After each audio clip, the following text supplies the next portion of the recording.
Iis Fitrianti, NIM 18-100-215. Di sini saya sebagai pemateri pertama. Saya akan membahas tentang konsep dasar pengelolaan keuangan negara. Pada konsep dasar pengelolaan keuangan negara ini terdapat 4 bagian. Yang pertama, pengertian keuangan negara. Undang-Undang Keuangan Negara atau Undang-Undang Nomor 17 Tahun 2003 tentang Keuangan Negara. Yang dimaksud dengan keuangan negara di sini adalah semua hak dan kewajiban negara yang dapat dinilai dengan uang serta segala sesuatu baik berupa uang maupun berupa barang yang dapat dijadikan milik negara berhubung dengan pelaksanaan hak dan kewajiban tersebut. Kemudian dalam penjelasan dalam undang-undang tersebut diuraikan mengenai rumusan keuangan negara dari sisi objek, subjek, proses, dan tujuan secara lengkap, yaitu yang pertama, objek dari keuangan negara adalah semua hak dan kewajiban negara yang dapat dinilai dengan uang, termasuk kebijakan dan kegiatan dalam bidang fiskal dan moneter, dan pengelolaan kekayaan negara yang dipisahkan, serta segala sesuatu baik berupa uang maupun berupa barang yang dapat dijadikan milik negara berhubungan dengan pelaksanaan hak dan kewajiban tersebut. Yang kedua, subjek keuangan negara adalah seluruh objek keuangan negara yang dimiliki dan atau dikuasai oleh pemerintah dan badan hukum publik lainnya. Yang ketiga, menurut prosesnya, keuangan negara merupakan seluruh rangkaian kegiatan pengelolaan semua hak dan kewajiban negara yang dapat dinilai dengan uang, dimulai dari perumusan kebijakan dan pengambilan keputusan sampai dengan pertanggungjawaban. Bagian kedua dari konsep dasar keuangan negara yaitu ruang lingkup keuangan negara. Ruang lingkup keuangan negara menurut Undang-Undang Nomor 17 Tahun 2003 mencakup 3 area, yakni pengelolaan fiskal, pengelolaan moneter, dan pengelolaan kekayaan negara yang dipisahkan. Kebijakan moneter adalah kebijakan yang dilakukan oleh pemerintah di bidang keuangan yang berkenaan dengan jumlah uang yang beredar dalam masyarakat, ketetapan mengenai cadangan wajib bank, tingkat diskonto, kebijakan pengendalian kredit, dan kebijakan pasar terbuka, termasuk kurs valuta asing. Bagian ketiga yaitu tujuan pengelolaan keuangan negara. Tujuan pengelolaan keuangan negara terdiri dari 4 bagian. Yang pertama, mempengaruhi pertumbuhan ekonomi. Keuangan negara melalui penerimaan atau pendapatan dan pengeluaran atau belanja negara dapat mempengaruhi pekerjanya mekanisme harga.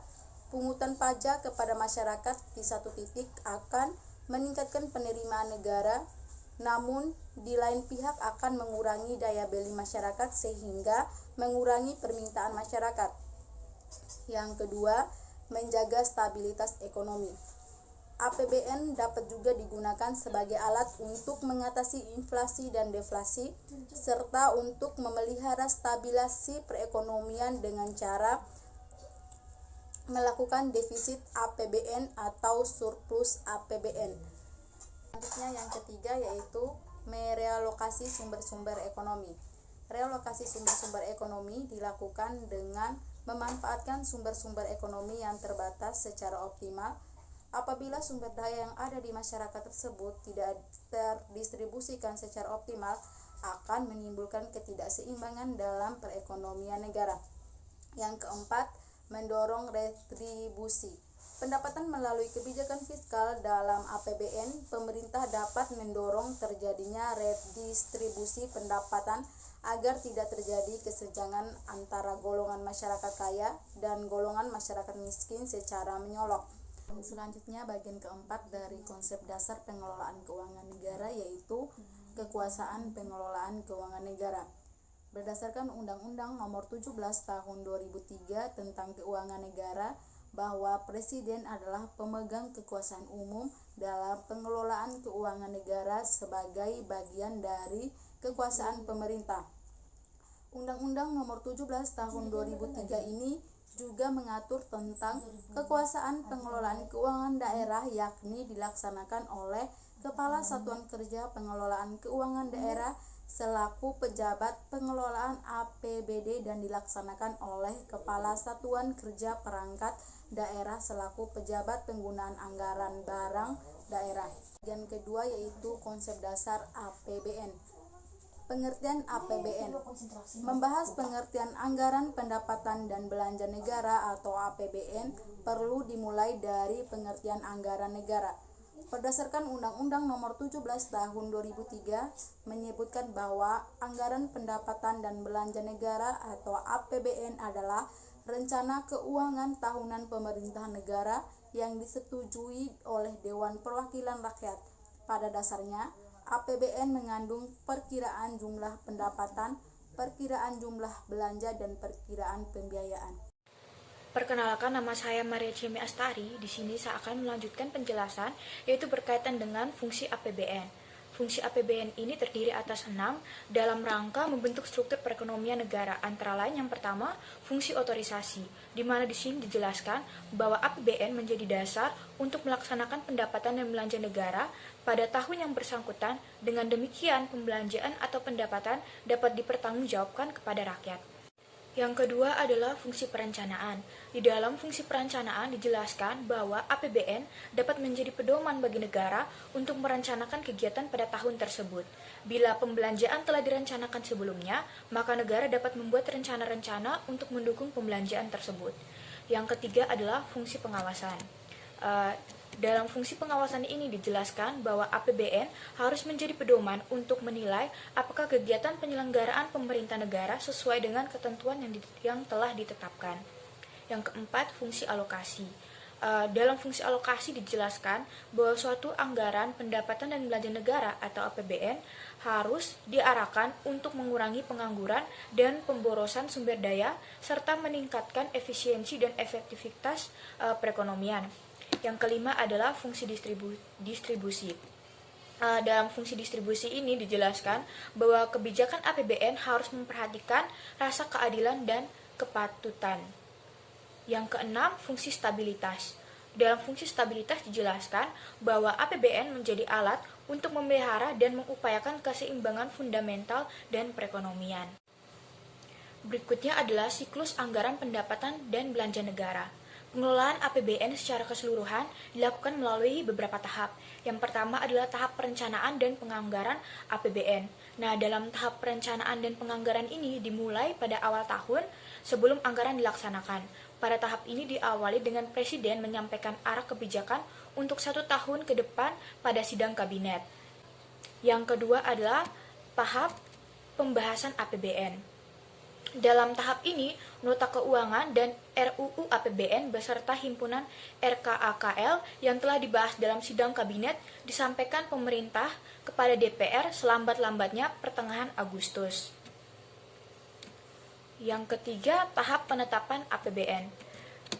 Setelah tahap pertama dan tahap kedua dilakukan, tahap ketiga yaitu penetapan APBN dalam sidang paripurna DPR menyetujui RUU APBN. Nah, pada kesempatan ini pula DPR mempersilakan pemerintah yang diwakili oleh Menteri Keuangan untuk menyampaikan sambutan berkaitan dengan keputusan DPR tersebut. Tahapan yang keempat yaitu pelaksanaan APBN. Pelaksanaan anggaran ini diawali dengan disahkannya dokumen pelaksanaan anggaran atau disingkat DIPA oleh Menteri Keuangan. Dokumen anggaran yang telah disahkan tersebut disampaikan kepada Menteri atau pimpinan lembaga, BPK, Gubernur, Direktur Jenderal Perbendaharaan, Kepala Kantor Wilayah Direktorat Jenderal Perbendaharaan terkait, Kuasa Bendahara Umum Negara atau disingkat KPPN terkait, dan kuasa pengguna anggaran. Tahapan yang kelima adalah pelaporan dan pencatatan APBN. Bersamaan dengan tahapan pelaksanaan APBN, Bendahara Umum Negara melakukan pelaporan dan pencatatan sesuai dengan standar akuntansi pemerintah atau SAP, sehingga menghasilkan laporan keuangan pemerintah pusat yang terdiri atas laporan realisasi anggaran, neraca, laporan arus kas, dan catatan atas laporan keuangan. Hasil dari laporan dan pencatatan APBN ini merupakan bahan untuk menyusun APBN tahun berikutnya. Yang keenam adalah pemeriksaan dan pertanggungjawaban APBN. Badan Pemeriksaan Keuangan atau BPK melakukan pemeriksaan dan LKPP yang telah diaudit oleh BPK tersebut disampaikan oleh Presiden kepada DPR. Berikutnya adalah pelaksanaan anggaran pendapatan dan belanja negara. Yang pertama adalah reformasi pelaksanaan APBN. Reformasi pelaksanaan APBN ini ditandai dengan disahkannya oleh pemerintah bersama DPR pada tanggal 14 Januari 2004, di mana di sini mereka mensahkan Undang-Undang Nomor 1 Tahun 2004. Undang-Undang Nomor 1 Tahun 2004 yang dimaksud dengan perbendaharaan negara berbunyi, pengelolaan dan pertanggungjawaban keuangan negara termasuk investasi dan kekayaan yang dipisahkan yang ditetapkan dalam APBN dan APBD. Nah, berdasarkan definisi tersebut, cangkupan ruang lingkup perbendaharaan negara meliputi yang pertama pelaksanaan pendapatan dan belanja negara atau daerah, yang kedua pengelolaan penerimaan dan pengeluaran negara atau daerah, yang ketiga pengelolaan kas negara atau daerah, yang keempat pengelolaan piutang dan utang negara atau daerah, yang kelima pengelolaan investasi dan barang milik negara atau daerah, yang keenam penyelenggaraan akuntansi dan sistem informasi manajemen keuangan negara atau daerah, yang ketujuh penyusunan laporan pertanggungjawaban pelaksanaan APBN atau APBD, yang kedelapan penyelesaian kerugian negara atau daerah, yang kesembilan pengelolaan keuangan badan layanan umum, dan yang kesepuluh perumusan standar kebijakan sistem dan prosedur yang berkaitan dengan pengelolaan keuangan negara dalam rangka pelaksanaan APBN atau APBD. Berikutnya adalah pejabat perbendaharaan. Sesuai dengan PMK nomor 190/PMK 05/2012 tentang cara pembayaran dalam rangka pelaksanaan anggaran pendapatan dan belanja negara terdiri dari pengguna anggaran, kuasa pengguna anggaran, pejabat umum komitmen, pejabat penanda tangan SPM, kuasa BUN, dan bendahara pengeluaran. Sebelum keluarnya PMK ini, pejabat perbendaharaan dikenal dengan istilah pejabat pengelola keuangan. Nah, sekian penjelasan dari saya. Berikutnya akan dilanjutkan oleh teman kelompok saya. Baik, terima kasih Saudari Jenny. Saya akan lanjutkan tentang tahap-tahap pelaksanaan APBN. Tahap-tahap pelaksanaan APBN terdiri dari 3 bagian, yaitu yang pertama, tahapan pembuatan komitmen. Pada tahapan ini, pengguna anggaran atau kuasa pengguna anggaran melaksanakan kegiatan sebagaimana tersebut dalam dokumen pelaksanaan anggaran yang telah disahkan. Yang kedua, tahapan pengujian dan perintah pembayaran. Setelah kegiatan dilaksanakan, pengguna anggaran atau kuasa pengguna anggaran berhak untuk melakukan pengujian, membebankan pada mata anggaran yang telah disediakan, dan terakhir memerintahkan pembayaran tagihan-tagihan atas beban APBN atau APBD. Yang ketiga, tahapan pembayaran.